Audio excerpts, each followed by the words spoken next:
What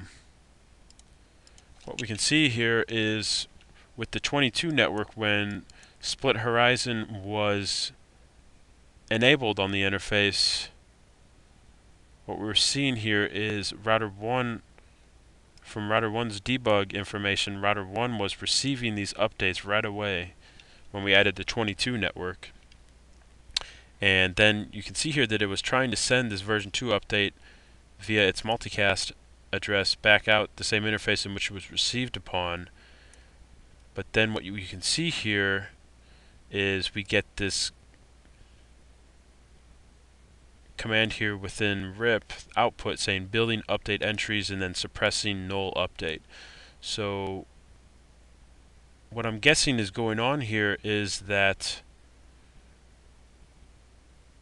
when with split horizon enabled on the interface, these updates aren't being allowed to go back out the same interface in which they were received upon, and that's why suppressing means that basically these routes, this route in particular, the 22 network, is being suppressed from going back out the same interface, which was serial 00, in which it was learned upon. And what we did to try to further see if this was exactly the correct information is we went ahead and we disabled split horizon. Then we added another network on router 2, the 12 network. Then we debugged again on router 1, where we received the version 2 update from router 2, which was the 12 network. Then what we saw here is that the same command again, we saw the sending version 2 flash update to the multicast RIP address out serial 00. However, this time we did not see this statement here, build update entries suppressing null update.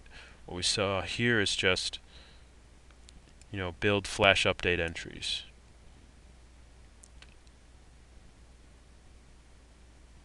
So and then you can see here we received a version 2 update from router 3. See, router 3 is trying to say, hey, look, I have the 12 network as well. It's reachable via me via 3 hops away. So, of course, these updates are now, with split horizon disabled, these updates are being sent, from router 2 to router 3. Then now router 3 is turning around and advertising them as saying, hey, I know how to get to the, the 12 network as well. So very interesting information we can see here by just doing one simple debug command on the hub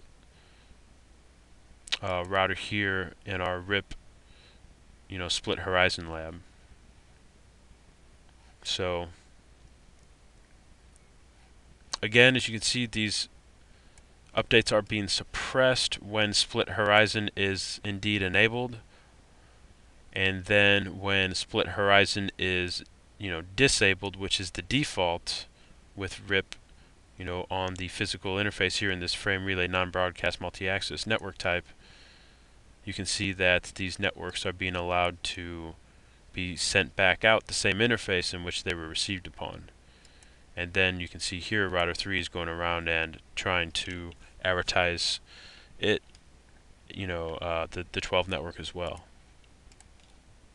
So again, this is our RIP version 2 lab here, where we just went over split horizon.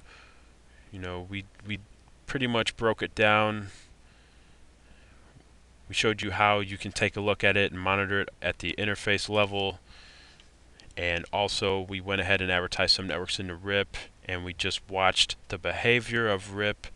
When we advertised some networks into RIP with split horizon enabled on the interface and with split horizon disabled on the interface, and we verified the information with debug command, and we also looked at IP reachability and our routing tables on all 3 routers.